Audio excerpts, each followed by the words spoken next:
everyone. It is September 9th, and we do have a quorum, so I will call this meeting to order. Our first order of business is approving our agenda for tonight. Do I have a motion to approve the agenda? So moved. Oh, sorry. Who is going to, Second. so who moved it? Elliot. Elliot, okay, and Karen seconded. We will now vote to approve the agenda. All those in favor say aye. Aye. Anyone opposed? Our agenda is approved. Dr. Stanley, would you like to review the agenda for our board and community? Absolutely. We're really excited to bring a start of the year excellence in action to you. We'll have hearing from members of the public. You'll review the consent agenda. We have Ellers here to talk about the reissuance of some capital notes and bonds. We're going to get a great update about 2024 summer programming from Community Education Strategic Partnerships Department. School board is going to talk about their priorities, their goals. We have a few policies to look at, and then for action, we'll also move to, the board will move to act on that possible refinancing. My superintendent's goals will come forward for final review and action, and then we actually have a collective bargaining agreement that has been ratified. Leadership and committee updates, and then my updates. Important to note that there are a few items in the packet around information only. Thank you, Dr. Stanley. Our next agenda item is excellence in action, and tonight, I believe we have a video about the first day of school, or first days of school, I should say. So, if someone wants to cue the video.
I know you've been out to almost all, or every school. Yeah, we were able to get out to every school, and it has been overall an incredible start to the school year. There is just such a sense of excitement and just finally moving beyond as much as we possibly can in the pandemic. And it just feels good. We are just level setting. Back to a norm that we once had, and it was just great. We saw that within staff, we saw that within kids, whether it was early students in early childhood, all the way up to our 12th graders, and just really proud of everyone, and especially proud of our teachers and our administrators. A lot went in to the school year kicking off in such a positive way, whether it was administrators, whether it was coaches, whether it was teachers, teacher leaders, just all of the administrators working with all of the staff, including community education. So it's been a great year. Feels really good. That's great. Thank you. Thank you to parents, educators for making it a great year so far. Thank you. We're now going to move on to our hearings from members of the public. And thank you to anyone that's here to address the board. When you sign in and ask to speak, you acknowledge an understanding and adherence to Board Policy 206, which are community comment guidelines. Pursuant to this policy, each speaker has a maximum of 3 minutes to speak. A clock on the screen will be a visual reminder of your time remaining, and I will prompt you verbally if you're going over 3 minutes. When those 3 minutes are up, you must conclude your remarks. This time is not designated to address items concerning specific staff or students, and personal attacks by anyone at the podium are unacceptable. If this happens, you will be warned, and if you persist, you will no longer be able to continue your remarks. Any feedback about district employees needs to go to their respective site level leader, the superintendent, or be submitted in writing to the board.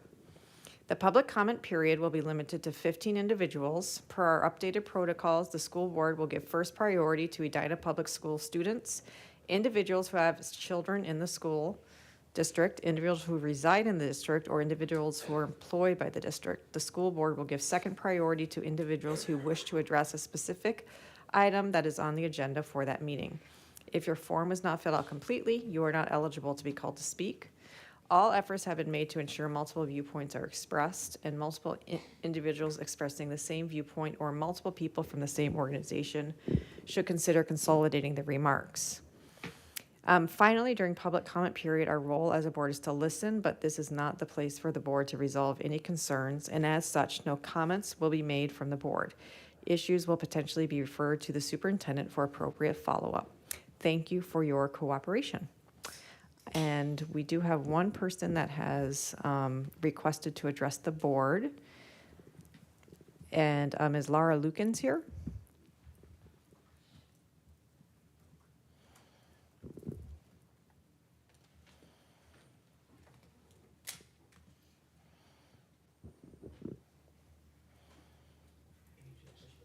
Oh, yeah. Sorry.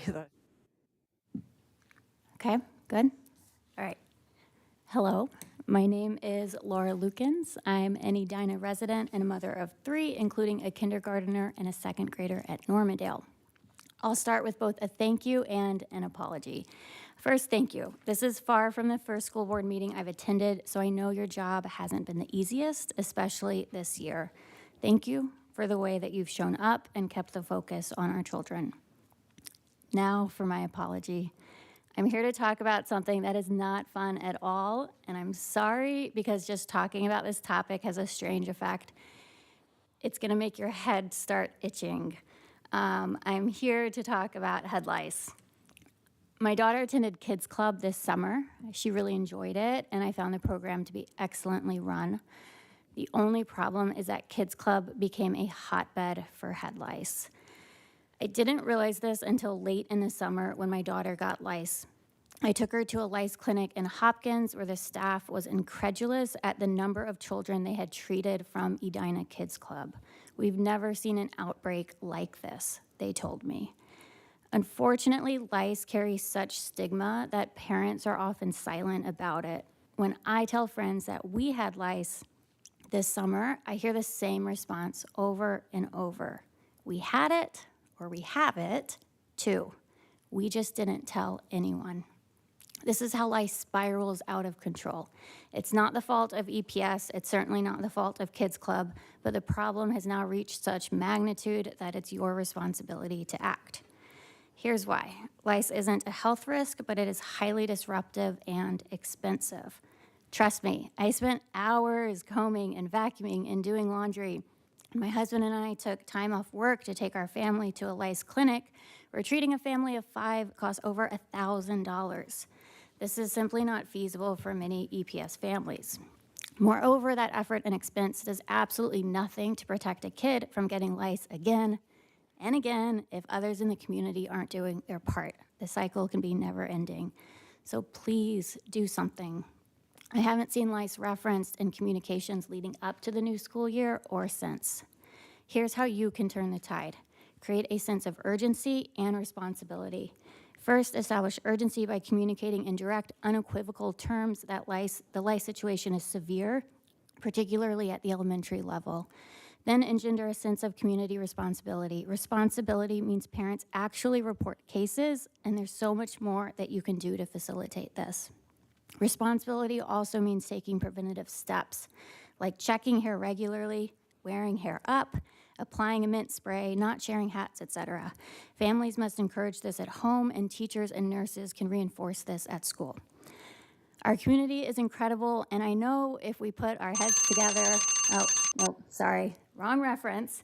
I know if we work together, families can once again embrace school as a place of learning rather than worrying about school as the source of yet another case of head lice. Thanks. Thank you. That was our only community comment for the evening. We're now going to move on to our consent agenda. Is there anything anyone would like to remove from the consent agenda? Do I have a motion to approve the consent agenda? So moved. Second. All those in favor of approving the consent agenda, say aye. Aye. Anyone opposed? The consent agenda has been approved. On to our discussion items. Our first item is the intent to issue general obligation capital notes and facilities maintenance bonds, Series 2024A. And I would like to welcome Director of Business Services, Mert Woodard, and Jody Zesba from Ellers. As they come up, I will say, to let the board know that there was a conversation in the Finance Committee about this. And then Jody actually, there were a couple of members who were on vacation. So Jody actually came to another meeting to make sure that all board members of the Finance Committee were informed about it as well. Thanks for that additional context, Dr. Stanley. Good evening, Chair Allenberg, members of the school board, those in attendance tonight in live or virtually. As you know, the school district routinely issues general obligation bonds to supplement its pay-as-you-go long-term facilities maintenance program. This allows us to keep our district facilities in a good state of repair. We spend in excess of $10 million per year doing this in order to minimize the impact on our taxpayers and also to continue to maintain our facilities at an accelerated rate. We do issue those bonds to minimize the tax rate. Something that has become an opportunity for the school district during the recent interest rate market is the ability to refinance or refund some existing debt. If you recall, in the year 2015, the school district successfully passed a voter-approved referendum to construct facilities at the high school as well as at the middle school to the tune of about $124 million. The interest rate environment has become much more favorable in recent years, and as such, we have the opportunity to issue additional debt to repay the existing debt and pay the remaining principal and interest at a much lower rate, thus creating a savings for taxpayers. So it's a very exciting opportunity. A member of our municipal advisory team, Jody, is here to present the details of that.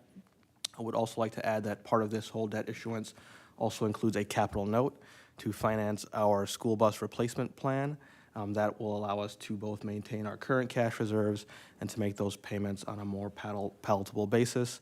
Important to note that those bonds do not represent any increase to taxpayers. They're made against existing funding sources. Thank you, Mert. Good evening, Chair Ellenberg, Dr. Stanley, members of the school board, community members, anyone listening, I guess, out there.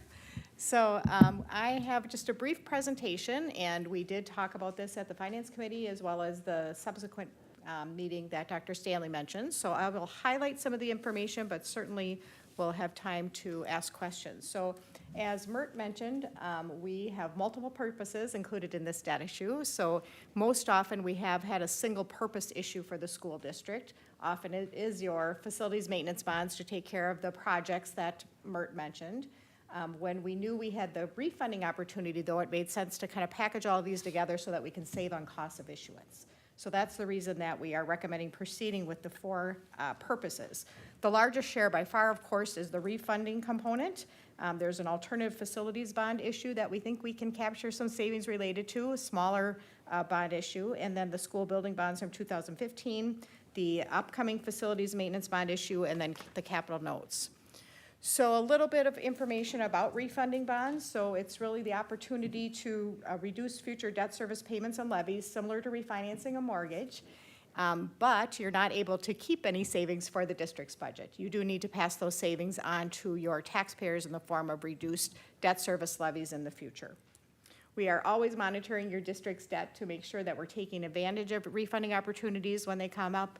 We do provide semi-annual reports to Dr. Stanley and Murch, so this is these issues we've been watching for a while and talking about them, and finally it was time to come forward and have that more detailed conversation with the Finance Committee. So a little bit about the existing bonds. So that 2014A issue that I mentioned was issued under what was called the Alternative Facilities Program at the time. It's now the Long-Term Facilities Maintenance Program. And we issued just over $6 billion in bonds. All of that principal is still outstanding, so we would be refunding the total amount that is outstanding. The savings really hasn't been sufficient to move forward with that as a single issue. The call date has already passed. It was February 1st of 2024. But now that rates have come down a little bit, combining with this other issue so that the costs of issuance are spread out and a little bit lower, we are able to capture, we think, about $100,000 in savings on this issue. Let's see here. Did you? Oh, here. So this is the 2015 bonds that Mert mentioned. So the par amount at that time was just over $113 million. That election was held on May 5th of 2015. Financed a number of improvements throughout the district. I think majority of it at the high school, if I remember correctly, for security enhancements, infrastructure improvements, and next generation learning spaces is what was included in the ballot language back then. So we still have $93,475,000 of those bonds outstanding. So again, largest portion of this proposed debt issue. And you can proceed with a current refunding of those bonds, assuming you close within 90 days of the call date. The call date on these bonds is February 1st of 2025. So if we close anytime starting November 4th or later, we can proceed with this issue. This gives you a look at the savings for the two issues, the two refunding bond components of the issue combined. So we're looking at about $6.2 million in savings. And we have about 20 to 25 basis points of cushion built in. So rates have been fluctuating a bit. We'll show you a couple charts that demonstrate that. Last week they came down a little bit. Today they ticked up just slightly. So I think on Friday I was telling Mert about 25 basis points, and now we're probably in the 20 to 25%, about a quarter of a point of cushion. So should we move forward with the savings today, we'd likely be at 7.4 roughly, or 7.4 to 7.7 in savings. Every 10 basis points or 0.1% is a change of about $600,000. So if rates go up, we don't capture as much savings. If rates continue to go down, then we would capture more savings. The next chart shows you interest rate trends over the last year. So you can see that rates went up over the fall last year, and that would have been the time when we were first looking at that 2014 issue. So of course it didn't make sense at that point in time, but we've been kind of watching that. We often get a dip in January every year, and we talked a lot about that at both meetings, the Finance Committee meeting and the follow-up meeting. And then you can kind of see how things have fluctuated since that point in time. This chart just gives you same information, a 20-year trend. So you can see the volatility over the years, the high rate, the high point back in 2018, and then of course the low rate when rates were at historic lows for a while during the COVID period. So a little bit more about the components. So as Mert mentioned, the facilities maintenance bonds, we coordinate the bond proceeds that we receive along with your annual, what the state of Minnesota calls the pay-as-you-go levies, to make sure we keep a nice level debt service tax rate along with your other capital and debt levies unless the voters approve an increase. So that's always our goal, to keep things nice and level. It's not all components of your property tax levy, but it's a good share of your overall tax levy. So we're financing about $5.8 million in project costs for fiscal year 26 and 27, whereas the total costs that you approved over that period of time are about $25 million. So the majority of your funding is coming from your annual pay-go levies and not from your debt issuances. This gives you, you've seen this chart from us many times. This is how we monitor the fact that we're trying to keep your taxes, your tax rate nice and level. You can see the existing debt and kind of the blue periwinkle sort of bars of the chart. And then the red is your capital project levy or your technology levy that's voter approved. The green is the pay-go general fund facilities maintenance levy. The hashed green is the future facilities maintenance bonds, and those dotted lines are the refunding savings that we would be able to capture. And you can see there are some step downs in the future to provide some flexibility and capacity should you have some needs that you want to accomplish down the road. The capital notes are not included on that schedule. So these are financing bus purchases, but the debt payments as you pay those back over time are made with existing resources. So there's no additional tax impact associated with the capital notes component of this debt issue. It's tax neutral because you have a debt service levy that's offset by a reduction in your general fund levy. And the proposed authorized amount for the capital notes is $1,525,000. We're hoping to finance $1,500,000 worth of buses. And this gives you a picture of how the capital notes and what portion of your annual operating capital that it commits over time. We have it scheduled to be repaid over an 8-year period, which is the useful life that you use for your buses. So a little bit about the timeline. So tonight you will have a resolution for your consideration to issue the bonds, and we're providing our pre-sale report to you this evening. We would accept bids on the bonds, assuming rates are still favorable at that point in time during the week of October 7th. We're currently scheduled for October 9th, that Wednesday.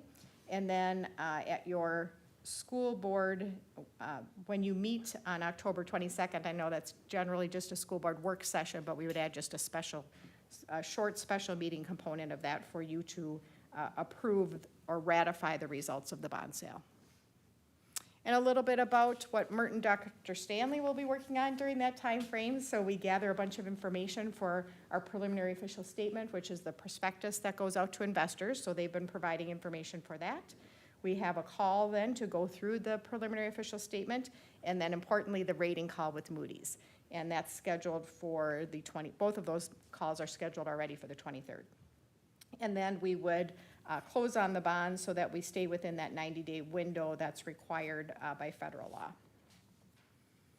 So the resolution that you have before you tonight is similar to what you've seen in the past for your bond issues. It's an intent resolution with parameters. So this allows us to move forward with the refunding bond process and the other components of the bond issue, make sure that we get the debt service levies in your levy report, which was issued on Friday, and still MDE is working on some changes and corrections, and they would get your debt service levies included in that report then. And it also includes that parameter. So we had long conversations about the parameter and what level of savings might seem acceptable to the Finance Committee members. And where we landed was in the resolution, you'll see a true interest cost rate not to exceed 3.46. What that equates to then is a debt service future value savings of about $5.2 million.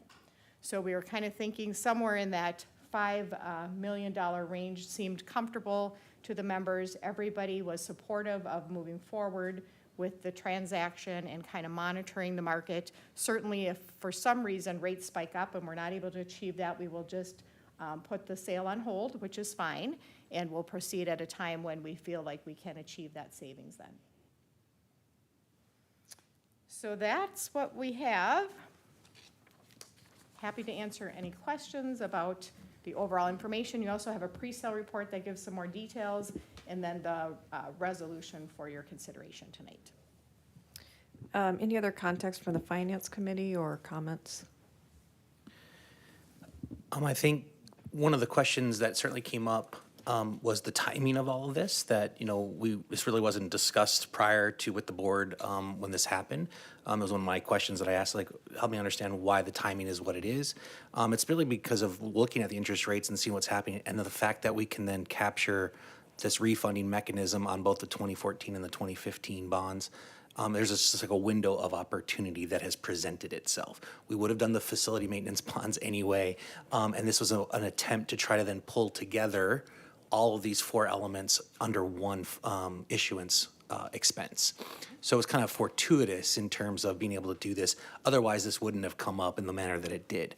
The challenge with the timing is that there's the expression that was used in our discussion was take your winnings off the table, meaning that we can book now savings of at least 5.2 million, assuming that the sale goes through at the minimum parameters that we've set. It could be higher than that, but 5.2 million up to 7 million, depending on how it plays out.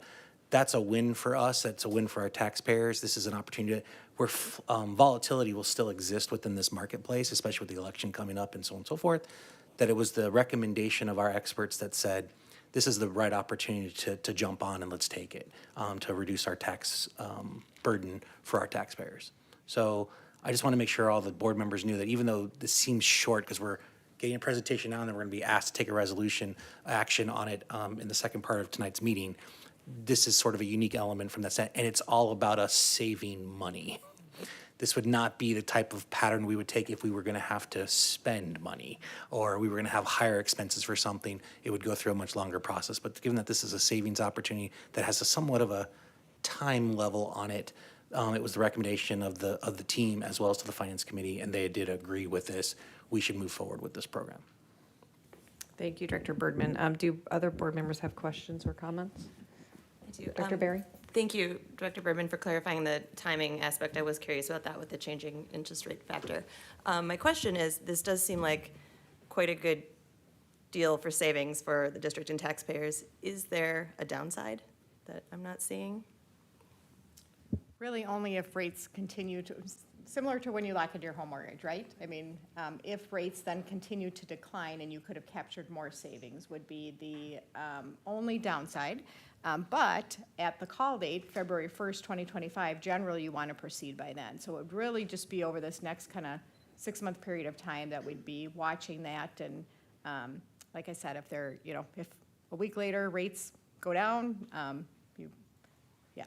that would be the downside. So Thank you. very similar to when you lock into a home mortgage rate.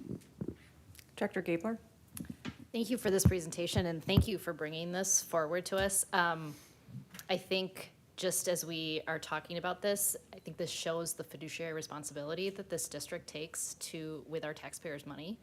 And so, as we think about future opportunities where we might need to go out and talk to the taxpayers about the needs that we have, I think this really shows the responsibility and how seriously we take this matter. So I appreciate you bringing this opportunity to us. And then I think it's important to restate what I heard you say in the beginning, which is, yes, we would save money, but that money would not be coming back necessarily to the district, but will be going back to taxpayers.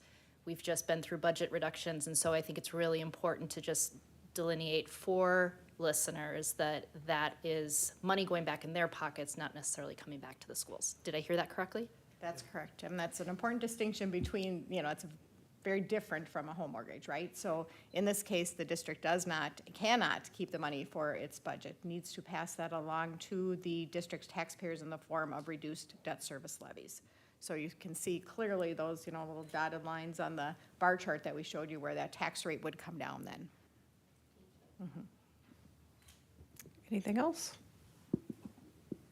Great, thank you. Thank you. Next for discussion items is 2024 summer programming with our Community Education and Strategic Partnerships Program.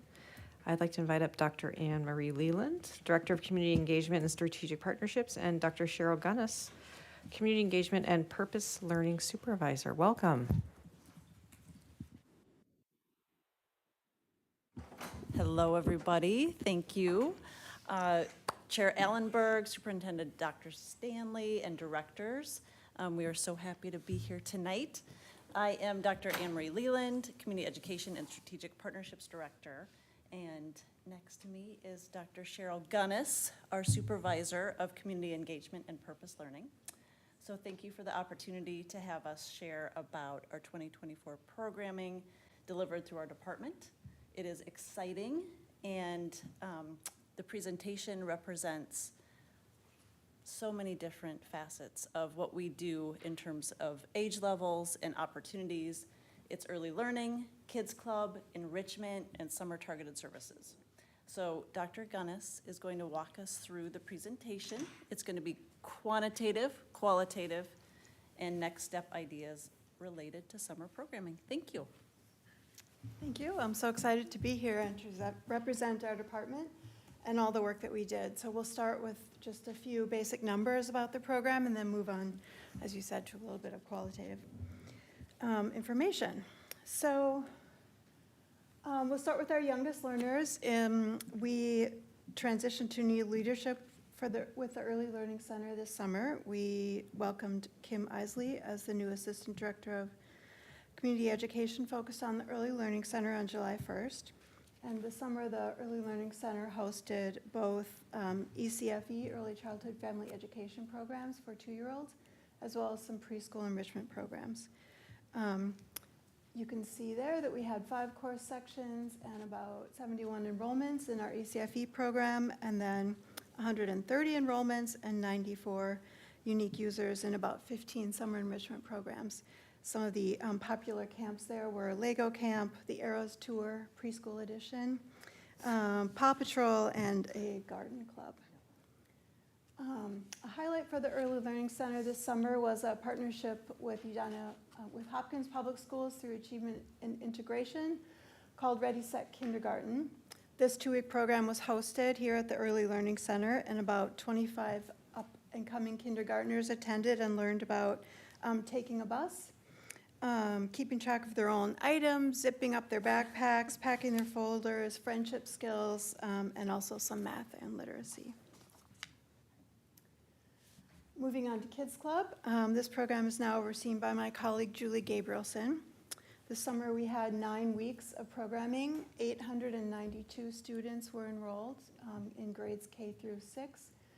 An average of almost 23,000 hours of care every single week.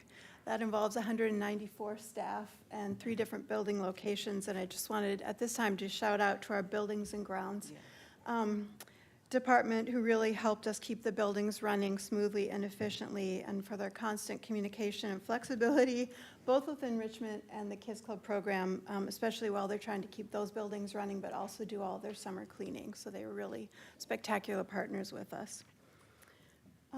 So for some context, you can see in terms of our contracts, pre-COVID, we were hovering in the 600 number. We had a dip, but still significant enrollment during the COVID summer. And now we're up to, about 890 contracts for the past 2 summers. So we feel like we might have been reaching our maximum capacity in terms of the number of spaces available to us to be able to host this all-day care program. As far as highlights for Kids Club, 92% of families reported that they would recommend the program to a friend. The family engagement surveys are always very complimentary, noting that we're working hard to improve every single summer.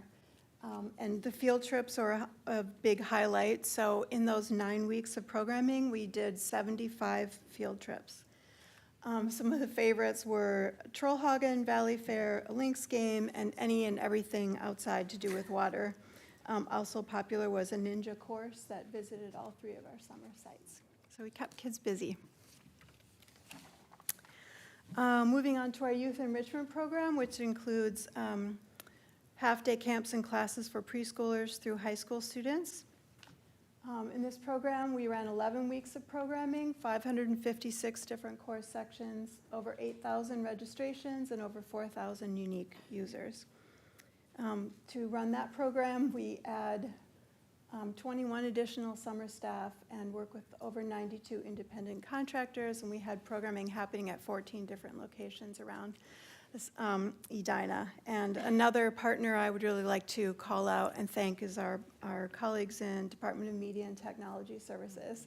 So many of those STEM programs rely on students having devices that they can log into where the apps are open and available to them to use. So that takes a lot of collaboration and patience and partnerships. We appreciate that. The story is pretty similar as it was to Kids Club, where we have really doubled since in 2019. You can see that we were, well, we had a dip, but it was still significant even during the COVID summer. And now we've, with our 8,000 enrollments and 4,000 unique users, we also feel like we've really maximized our capacity, at least with the current context that we have. As far as a few enrichment highlights, our first camp to fill was Safe Sitter. That first section was full at 8:06 on February 13th, which was 6 minutes after we opened. And eventually, over 150 middle school students participated in these Safe Sitter programs. Safe Sitter is a nationally recognized organization founded to prepare students for running their own business and building confidence through the lens of babysitting. Our largest performance this summer was Finding Nebo musical theater. We had over 200 visitors in EPAC for that performance. The students spent 2 weeks with rehearsals and choreography. And then similarly, 75% of families rated our program 9 or 10 out of 10. Another 10% had suggestions for improvement, which we take seriously. So we're feeling good about our program. On our family engagement survey, this is one of my favorite quotes, which was that my son woke up early, got dressed, and was ready to go every morning. Not usually excited about school, he ended the week saying, I think I'm going to like third grade. So we really love to capture that enthusiasm and propel students into the new school year. Volunteer experience is a huge portion of our summer program. We're very proud of that because we feel like volunteering not only provides a sense of belonging for students who are getting a little bit older, but maybe not quite old enough to work. It's also a form of career exploration for them, and we simply couldn't run the program without all of our volunteers. So this summer we had 131 student volunteers contributing nearly 5,000 hours of volunteering this summer, which, if you calculate it according to the National Volunteer Service Rate, is over $165,000 of value poured back into our students. High school volunteers, many of them working on their letter and community service, were placed in the Early Learning Center and Kids Club in our enrichment program. And new this year, we piloted a volunteer program for middle school students, and those students worked in our Unified program and also our Green Superheroes of Science Team Teachers program, which I think you heard about at your last board meeting. Here you'll see a huge uptick in our volunteer hours and volunteers, and that is based primarily on heavy volunteer involvement in our targeted services, summer targeted services program called Excited, which we'll hear a little bit more about. So in community education, we're committed to helping each and every learner discover their possibilities and thrive, and for some students, financial assistance is important for them to access our summer programs. So thank you to Give and Go. Their partnership with community education has allowed us to serve 187 students in 354 camps and over $65,000 of support. I would also like to shout out to Krista Phillips in the Resource Center, who coordinates all of those scholarships and often provides additional complementary resources to families who are reaching out about scholarships. And just a side note, another thing we accomplished this summer was a new website for the Edina Resource Center, so I encourage you to check that out if you have a time. And in addition to these programs, we also helped 34 students attend YMCA Gathering Pines Camp. A couple of highlights about the financial assistance is that we had a record number of high school students this summer doing driver's ed and college and career prep classes. 72% of the students who accessed this in this summer did not use scholarships the year before. So we feel like we're doing a lot of great outreach with new families and making sure that everyone knows about this benefit used to them. And because of the funding that we had available, no student was turned away due to lack of funding. So we had adequate resources this summer.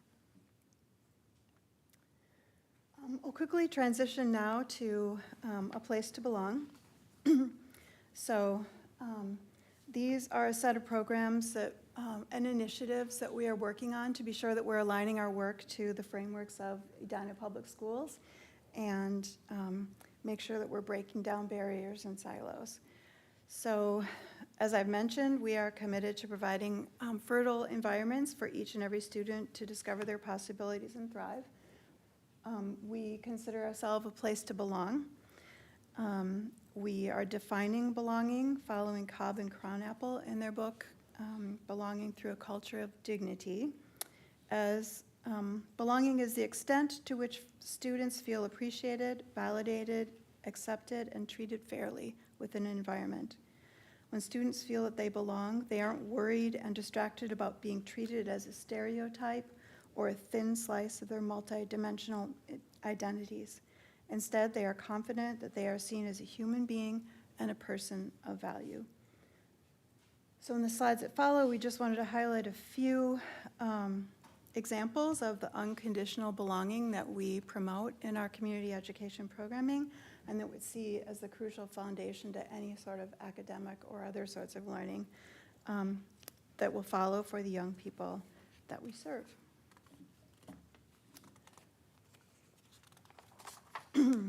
So one example is our summer unified and inclusion programming.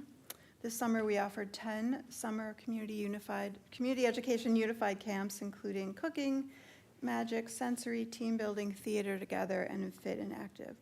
We had 133 students participating, both students who are typically developing and students with special needs. We are working hard to be the most inclusive community education program in the state, and so we work very closely with our colleagues in Student Support Services. And the focus of our additional summer hiring that I talked about is really on so that we can provide the inclusion and extra support that students need to access all of our programs, not only our unified programs. And I think we're doing something right based on one of my favorite comments from our parent survey, which is someone wrote, "I had 2 kids enrolled in the track camp, a special needs 12-year-old and a typical needs 9-year-old, and both kids had a great time. I appreciate how your staff was able to assist my special needs daughter so that she could participate and enjoy time with friends. These opportunities haven't always been available when we lived in other areas. Thank you so much." And so I do acknowledge that we have work to do. I think for next year, we're going to be moving to a lottery system for our unified camps so that we can serve more unique users in these high-demand camps. So they're in demand, and we're continually getting better. Another thing that I'm very proud of is that, as you know, this summer our district welcomed a new multi-tiered systems of support coordinator, Sarah Hilligas-Moe. And so our team worked with her very closely to understand and flesh out what MTSS means in the context of community education. And we're developing a shared understanding and shared language and best practices so that students can experience the same environments in community education as they experience during school time. So thank you to them. And one of the projects that we worked on was this activity planning guide, so that we can share these foundations of belonging with our own staff, but also with independent contractors that we work with. So this includes information about the district mission and vision and a portrait of well-rounded graduate, but also the MTSS framework, the basics of tools of cultural proficiency, and a pyramid of program quality. So we're very excited about rolling this out and sharing that more widely.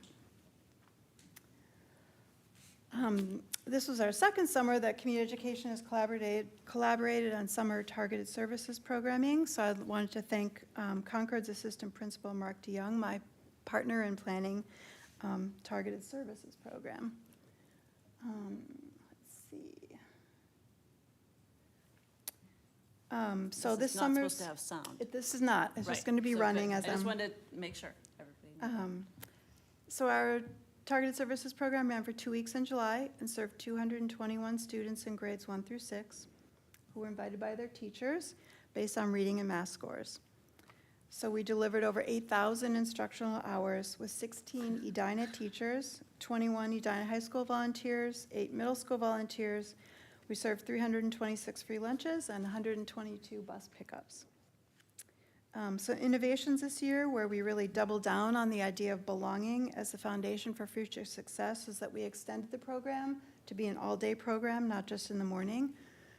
We had consecutive weeks not broken up by the 4th of July, which we've had in the past, and we found difficulty getting students to come back. We had social emotional learning lessons created by Sarah Hilligas-Moe and taught by all the teachers. And then we also had enrichment camps taught all afternoon. So each student got 4 different enrichment camps taught by 64 options. Some were taught by Edina teachers who got a chance to develop an enrichment program, but we also worked with Compass teaching artists and did things like guerrilla haiku, Haitian dance. We learned about the University of St. Thomas's pollinator path, and we worked at the Museum of Russian Art. Other programs ranged from STEM and knitting and a class about creating your own intergalactic national park and a STEM camp taught by the indomitable and unstoppable Kathy Rendelman from the Edina Ed Fund. So I wanted to thank her for that. We had huge volunteer involvement for that. 899 student volunteers in that 2-week program alone. It's just like $30,000 worth of value. And that program, with all the movement with the enrichment camps, really could not have happened with all those volunteers. I'm very proud of the family survey data. We got 71 responses, and 86% of families agreed they would recommend it. One quote was that my student loved going to Excited every single day, and that alone says everything. You took summer school and made it exciting and fun and enjoyable, so knowing that he was learning and couldn't wait to go to school each day and bubbled with excitement when I picked him up was a huge win for us. So it was fun. Career exploration. So we welcomed our new career exploration coordinator, Jessica McLennan, on June 24th. Jessica came to us from Achieve Twin Cities and jumped right in this summer, teaching a targeted services camp about money and also a summer enrichment career exploration camp for middle school students, which involved a visit from a registered nurse, a field trip to the Mall of America about business and marketing, a field trip to an HVAC plant, and a field trip to the Humane Society. So we will definitely be revisiting that camp again. And then leadership development is my final topic. You'll be glad to know. So as you know, a key tenet and principle of community education is community involvement and specifically leadership development. So we work hard every summer making sure that we are providing leadership development. So we've talked about the Green Superheroes of Science program. Green Crew Adventures was another middle school student program. 35 students participated in week-long camps, learning about Leave No Trace principles, and then they spent a day working on conservation projects at the Minnesota River Valley Isaac Walton League chapter house. As far as our youth skills training grant, we had 10 high school students who were accepted into the Genesis Works internship program. So this summer they completed 8 weeks of skills training, and now they have begun their paid internships during the school year. And an additional 10 students were accepted into the Step Up Achieve Twin Cities summer internship program and experienced paid career experiences as well. And then we're also providing leadership experiences for our own summer staff. They're often students who participated in our summer camps, and then they became volunteers, and then we hire them to help us run our program. And we were also joined by 2 AmeriCorps Summer Impact Fellows this summer who helped us support learning and engagement and help us build system capacity.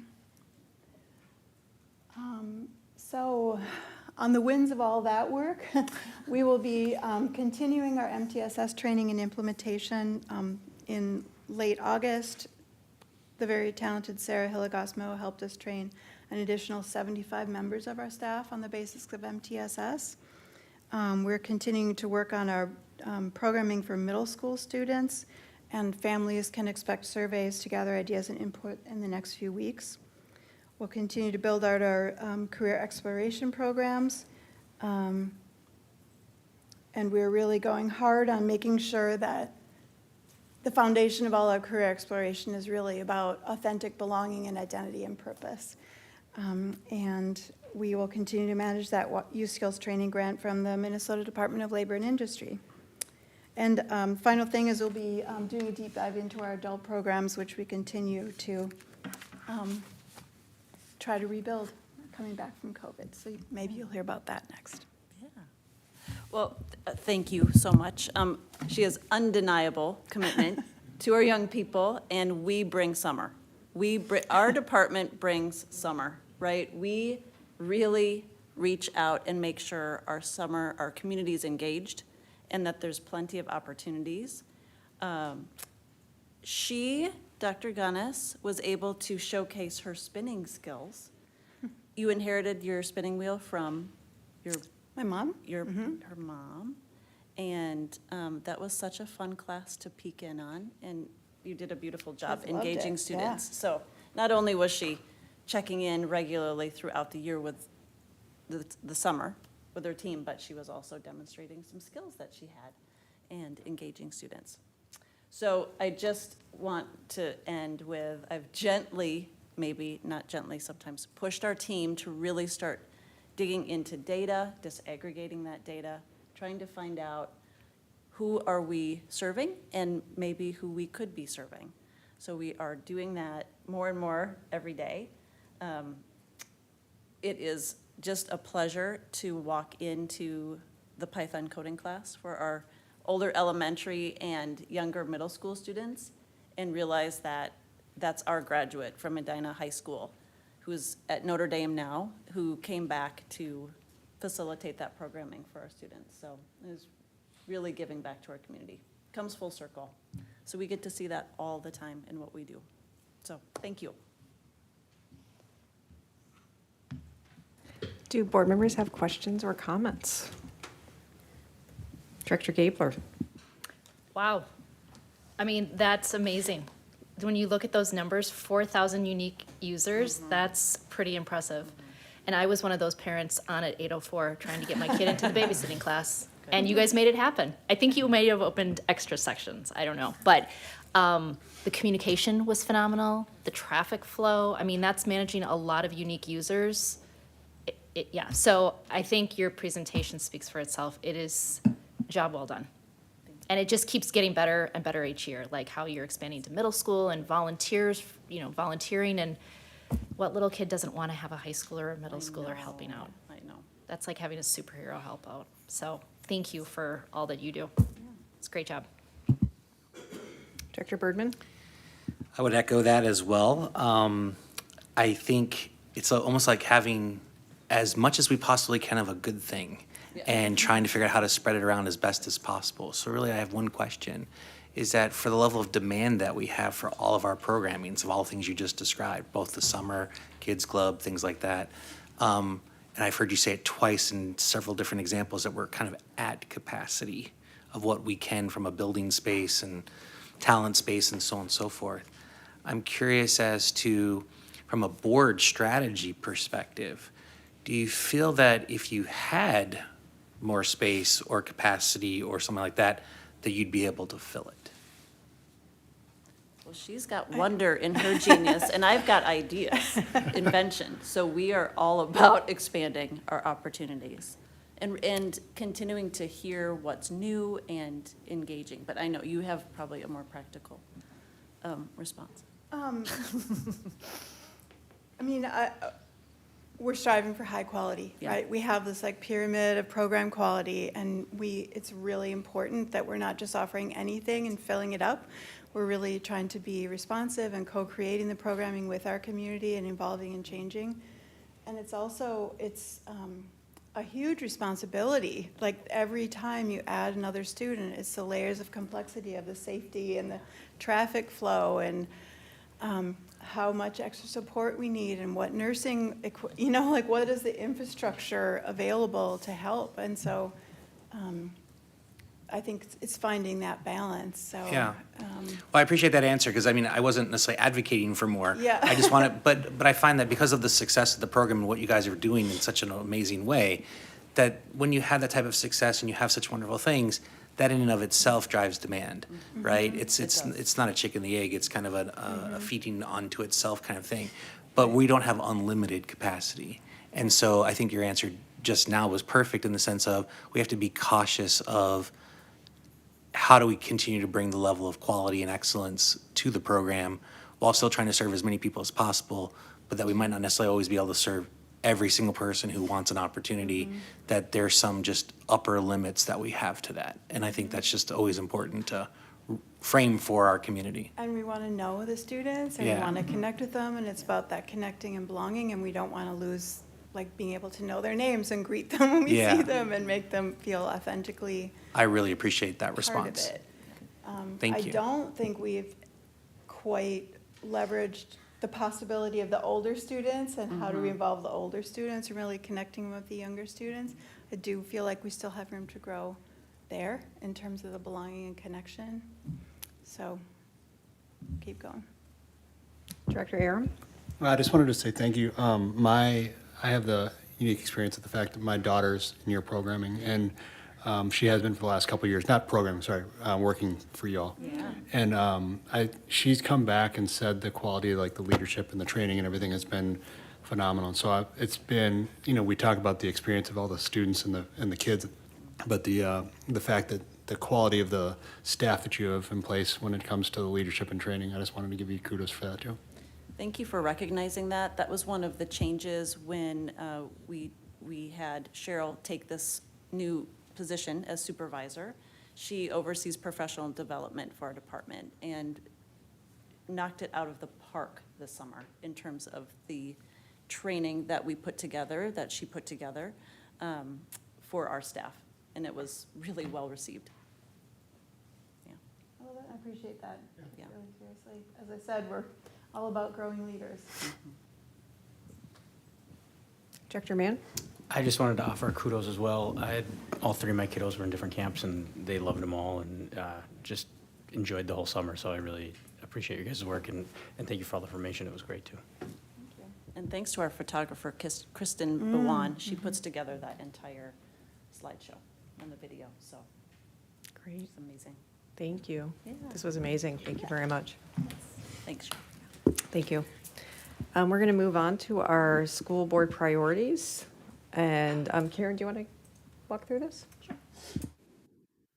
All right, thank you, Chair Ellenberg. All right, board, you have seen this document a couple of times, and it is essentially the same document that came to you at the August 20th work session with just a few changes based on your feedback. So the first, in priority 1, the beginning language, the language was changed from establish and seek out development opportunities to define board roles and identify development opportunities. It was, at the work session, it was decided that an ad hoc committee would be responsible for starting the work, so that column is changed. And the action steps for that priority are thus changed based on that ad hoc committee being the owner of that priority. So then priority 2 and 3 are the same, so no changes there. Priority 4, the only change there is under action steps, there's a third bullet. We added that Jen will bring recommendations on the cultural liaison representative role to the board at our June work session. So that was the change for that one. And then for the last one, we just changed we added that last bullet point that the board will hold a work session to identify action steps the board will take to further their cultural responsive practice. So I just wanted to call that out for you. Just, it's hard to sometimes know what the changes were from last time you saw this. So are there any questions that board members have or any edits that you want to make before this would come to you next time in October for action? I don't have a question or edit. I just wanted to add on context for people that might not have been following along in the process, that our goals this year look a little bit different than they have in prior years. And this was due to a long discussion that we had about really what is the role of the board, and simplifying some of our goals and clarifying for the community that two of the most important things that we do are governing and guiding our strategic plan, which our mission is student success and student achievement. And so that is our first goal, is doing our governance work. And then our second, or our priority, and then our second priority is around how effective are we at that? And so some of the goals specifically under that really operate around leadership and our effectiveness working as a board to support the first priority. And so it's laid out a little bit differently than a couple of years before. So I just wanted to make sure the community understood the intent behind the difference in formatting for this year. Thank you. Thank you very much. Any other board members have questions or things you want changed before this comes forward? All right, great. Well, then we will see this same document in October for action. Thank you, and thanks for that additional context. That's important. Thank you, and thank you for your work on doing these, Director Gabler and Director Aram. Next, we're going to move on to our policy review with Policy Chair Gabler. Thank you, Chair Allenberg, and I'm going to invite up Director D. St. Hubert. She is the one-man show for all the policies this month.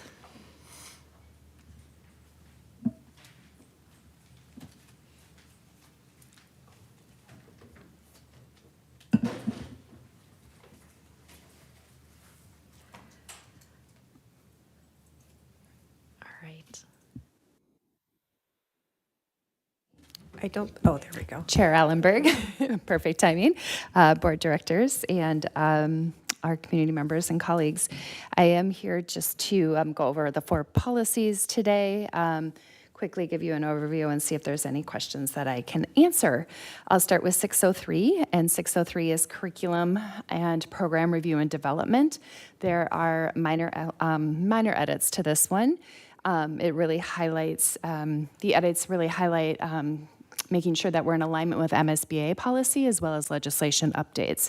So one of the things that you'll see in here, and then it transfers to some of the other policies tonight, is that World's Best Workforce has had a change in the title, and I'm going to read it because it's a little bit of a mouthful and I'm not quite there yet and having it memorized, but it's now Comprehensive Achievement and Civic Readiness.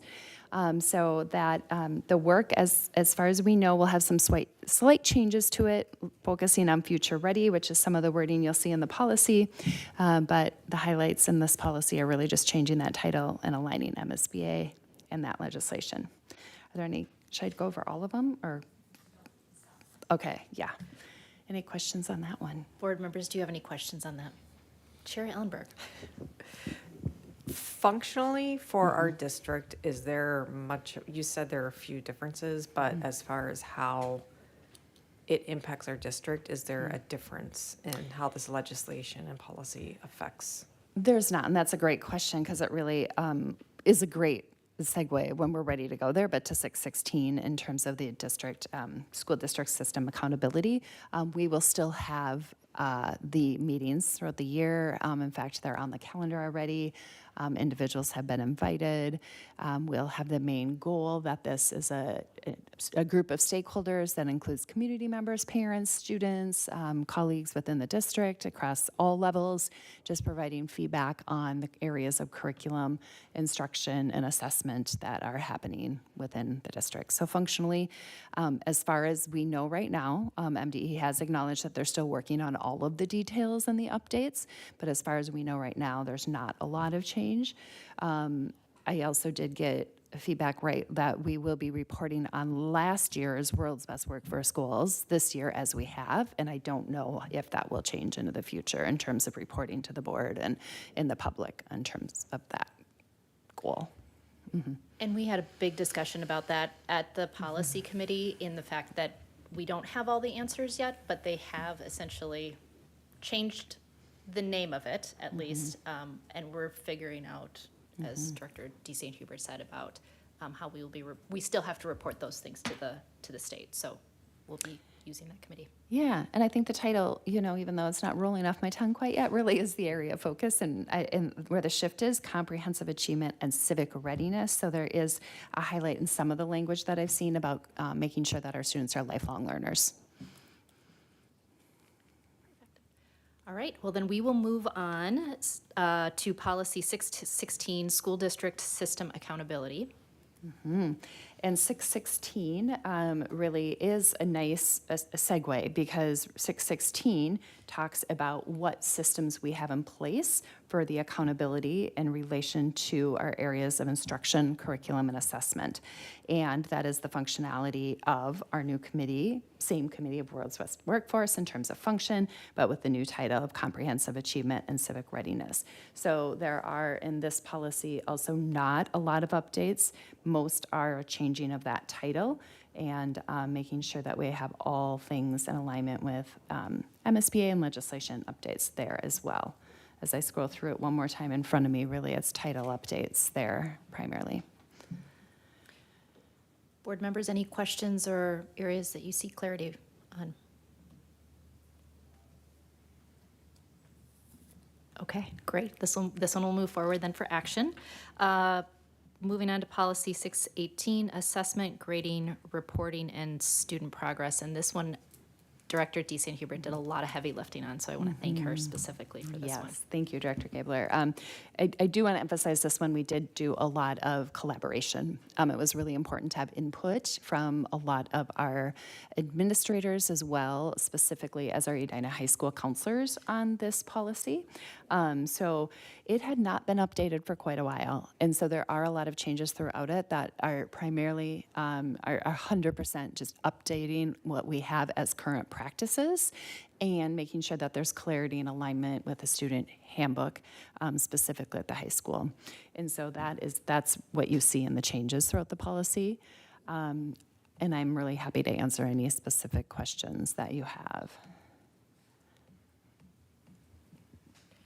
I don't have a question. I just wanted to comment that I appreciate that you added the note about middle school grades for high school courses not being factored into GPA, but the grade appearing in the transcript. I think that clears up a lot of confusion that was maybe previously there, so thank you. Yes, thank you for that feedback. I had a question around, I guess like B and C, because they talk specifically about, I'm sorry for that. So you increased the size so that I didn't know. Around general statement of policy B and C, and maybe it could be how we're defining, but when we talk about grading policy, does that apply to our elementary school students as well? We did talk with our elementary principals about this, and so there's some language that shifted because there's some developmentally appropriate things there that are different than at the secondary. Okay, because this actually, to me, it reads Yes. very secondary focused, where even when you're talking about relative to standards of the course, is it like course / curriculum? I think when we say, yes, that's a good question. I think when we're referring to course in the elementary, we're like, that's like a content area. So even though the kids aren't traveling from course to course, they are moving within class to class. And as we continue to grow in integration across subject areas, that's important, but they still have their Okay. isolated classes. Okay, because when I saw course in both of those, B Yes. and C, Yes. it felt very secondary-ish to me.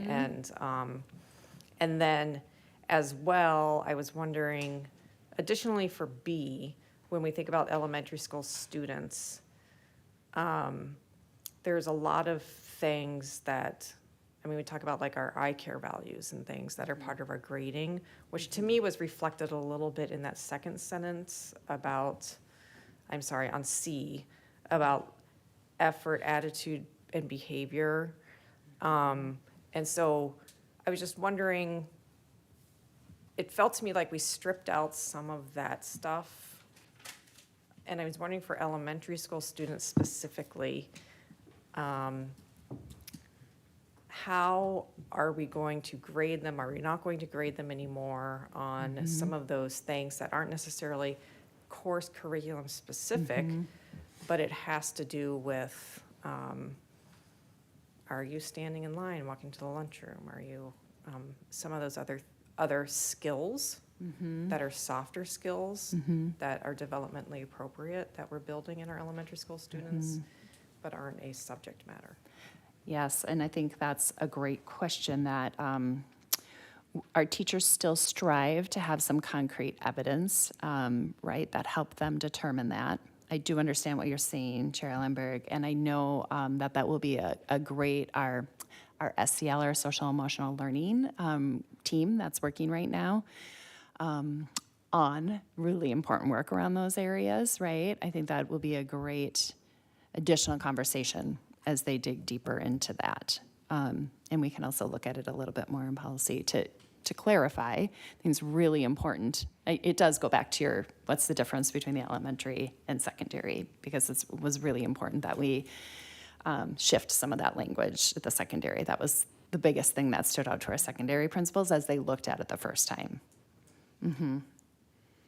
So, Director D.C. Huber, can you help me remember, at our elementary schools, when it comes to our social emotional learning, there are standards and norms that teachers are using to grade. So it would be okay to say relative to the standards of a course, because it's kind of, I mean, those things are embedded throughout the school day, right? Teachers are watching for those things, but there is, it's not just arbitrary, like Karen can stand in line and Dan doesn't know how to stand in line. Or Dan knows how to stand in line, Karen doesn't know how to stand in line. Yes, you are accurate in terms of, there are standards, and I think that we need to continue to lean into adjusting those possibly with our curriculum review, but in alignment with policy, there are Have that definitely. covered. Yes, we Okay, do. Okay, thank you. So I might just suggest that as part of your definitions, you add course in and define for parents. Because from an educator's perspective, I think this makes sense. From a Yes. parent, Yes. student layman perspective, I don't know that the terminology makes sense. If I was an elementary school parent and I read this, I'm not necessarily thinking court.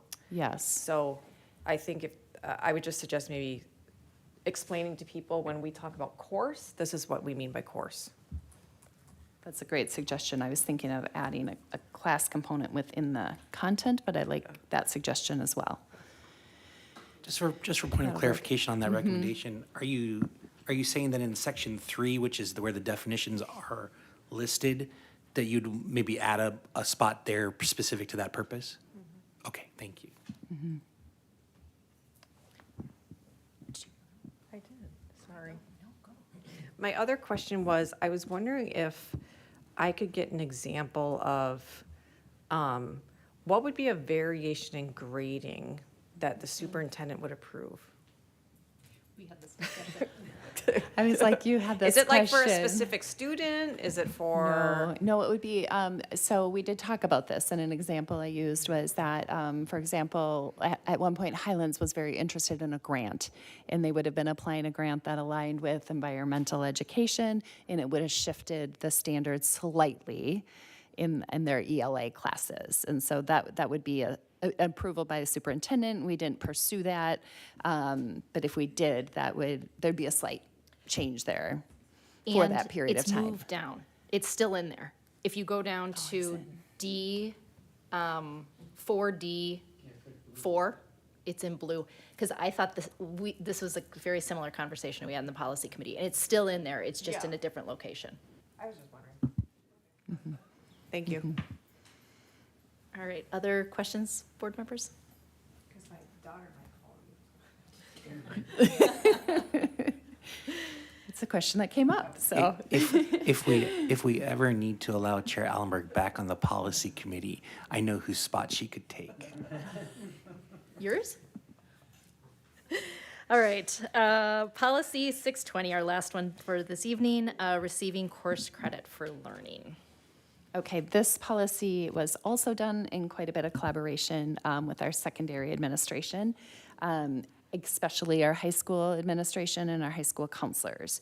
And so the edits that occur within here really focus on ensuring clarity for the families, the outside readers, and staff to inform practices. So in this policy as well, we looked at the handbook.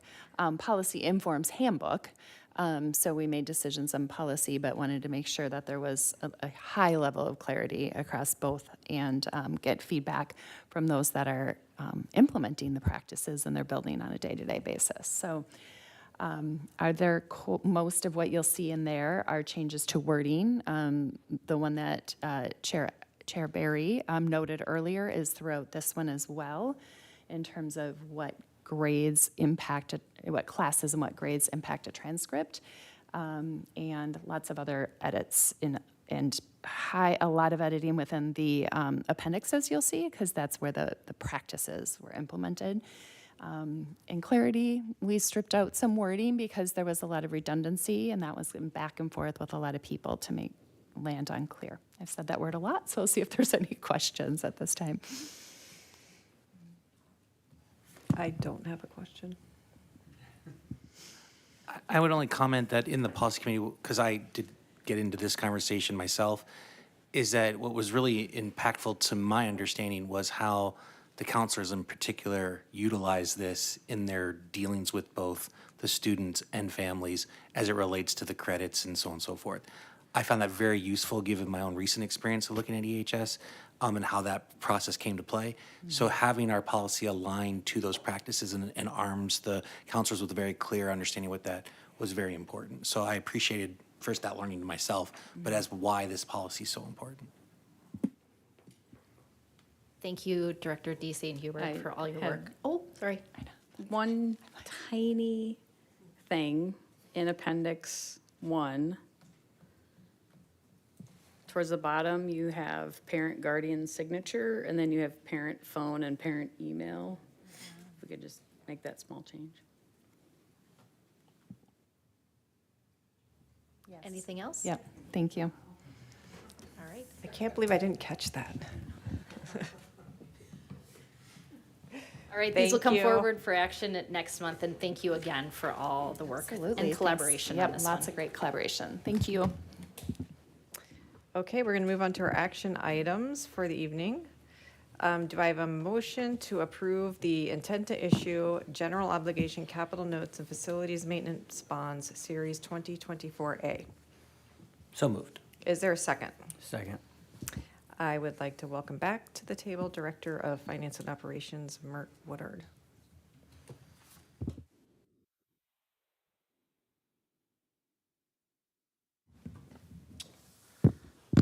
Good evening, Madam Chair, members of the school board. So you've had an opportunity to hear the details regarding the potential debt issuance earlier tonight. As a reminder, there are 4 purposes. 1, to refund the 2014A facilities maintenance bonds. 2, to refund the 2015A voter-approved bonds.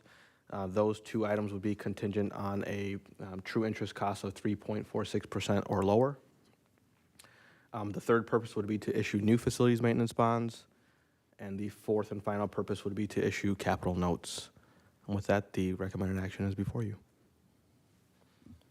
Do board members have questions or comments? And I just want to reiterate that this is saving taxpayers' money. Absolutely, those first 2 purposes would save, we think, at least $5 million. That would be the 3.46%. We're quietly confident that we'll do a little bit better than that. Great. And just to be clear, it's the minimum we would save because if we couldn't save that 5.2 million, it won't go through. Yeah. Thank you.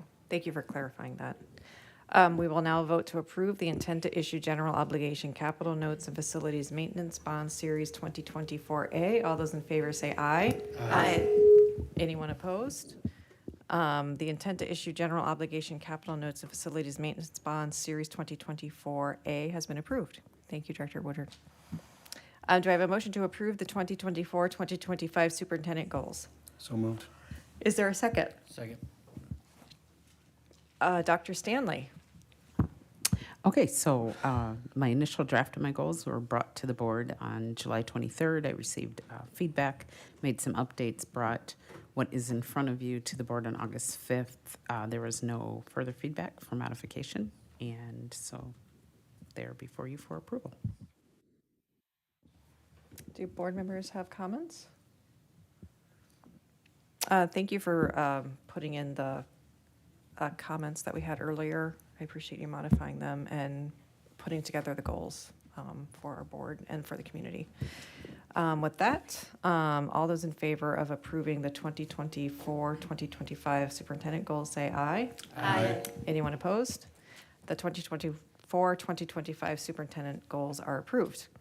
Do I have a motion to approve the 2024-2026 collective bargaining agreement between Independent School District 273 and the Minnesota School Employees Association paraprofessionals? So moved. Is there a second? Second. I'd like to welcome Director of Human Resources, Sonia Saylor, and welcome back, Director of Business Services, Director of Finance and Operations, Mert Woodard.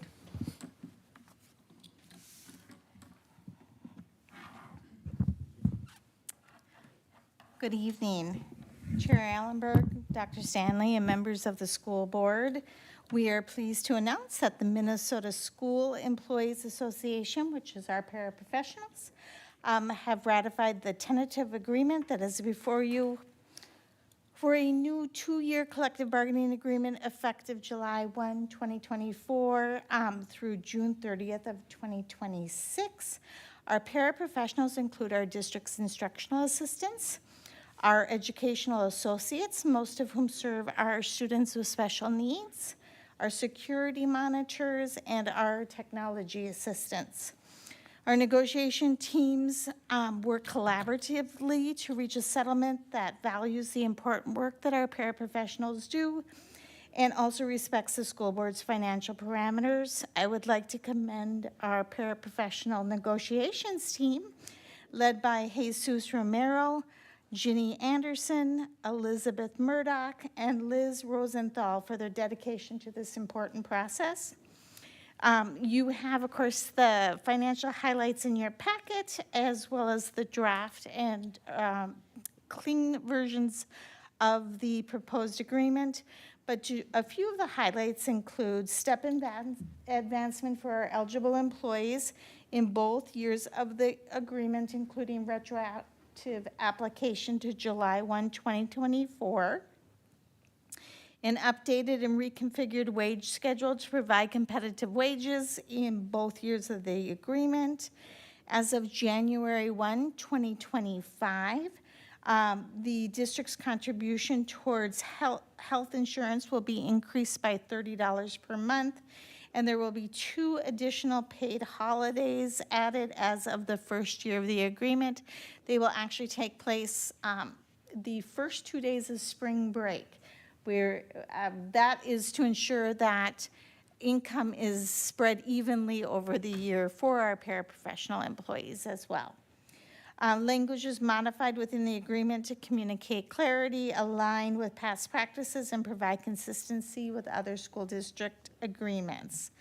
2-year total package for this proposed agreement is $16,491,199, which represents an increase of $1,633,280. Using the Minnesota School Board Association's costing formula, the 2-year percentage increase is 10.99%. This tentative agreement is within the authority provided to us by the school board, and as a result, we seek your approval for this agreement. Do you have any questions? Board members, questions?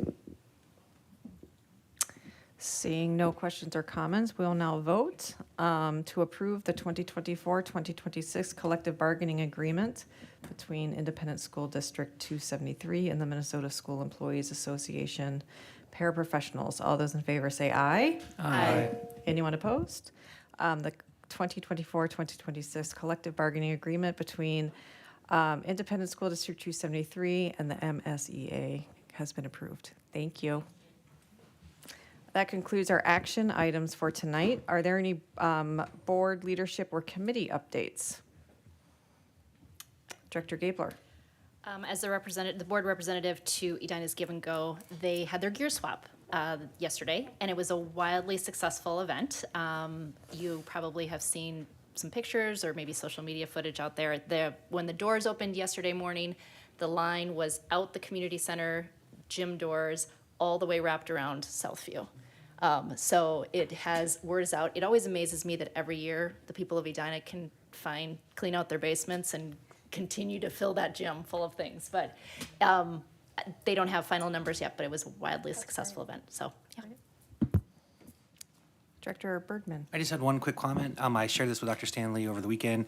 I was at the football game on Friday, and it was very visibly noticeable of all the new preparations and things we do to handle crowd control and student policies and all that kind of stuff were very visible. And I thought it was an incredibly successful evening, not just on the field, but in the stands as well. And so I just wanted to say that I was pleased to see, given what we went through last year, that the policies that we implemented for this year seem to be working. I think everyone still had a good time. And the middle schoolers stayed, for the most part, in control of themselves, including my own middle schooler.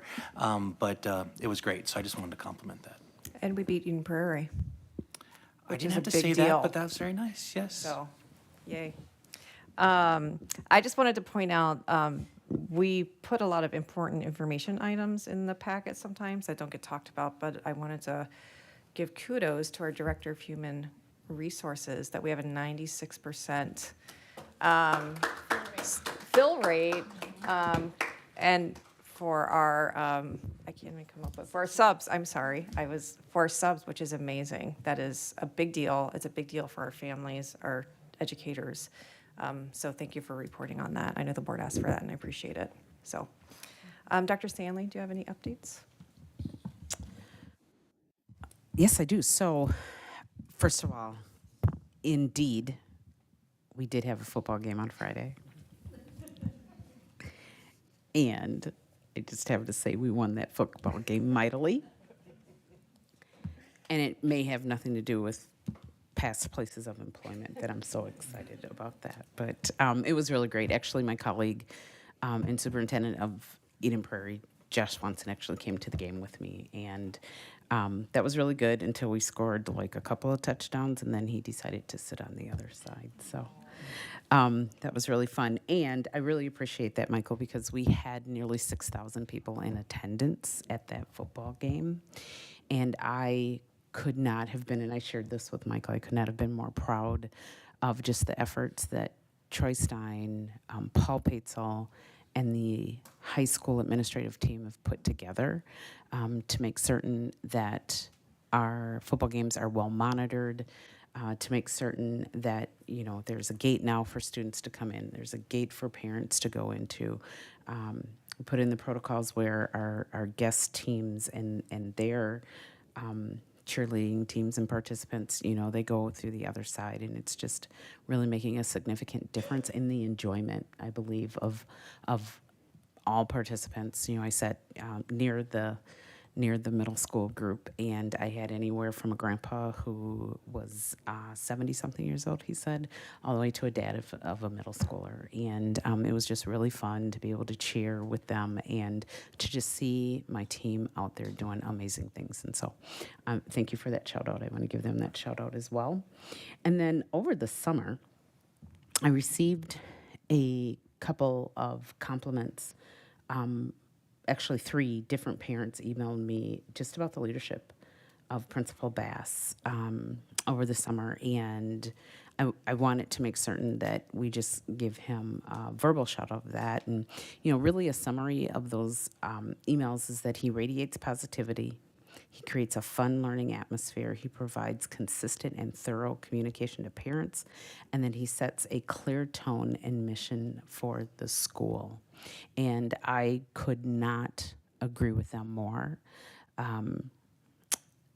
Principal Bass's just focus on creating a strong culture and climate for students, for families, for staff at Valley View is just prominent, and it's clear. And I'm just really proud to have him as a member of our leadership team. And then the other thing that I would like to show is it's like so well known now that CNN gives Valley View Middle School a shout out as well. And so I'd like to ask Bedston to play that for us now on the screen. is awesome. A power lifter lifting our souls. All right, big congrats to our hashtag Your Word Wednesday winner, Mrs. Downs' class from Central Columbia in Bloomsburg, PA, for submitting omnibus, an adjective meaning containing or including many items. Thanks for boosting our vocabulary today. You all really brought it. So many great words to choose from. We're going to do it again next week. Our shout out today goes to Valley View Middle School in Edina, Minnesota. Go Hornets! See you right back here tomorrow, lovely people. I'm Coy Wire, and we are CNN 10.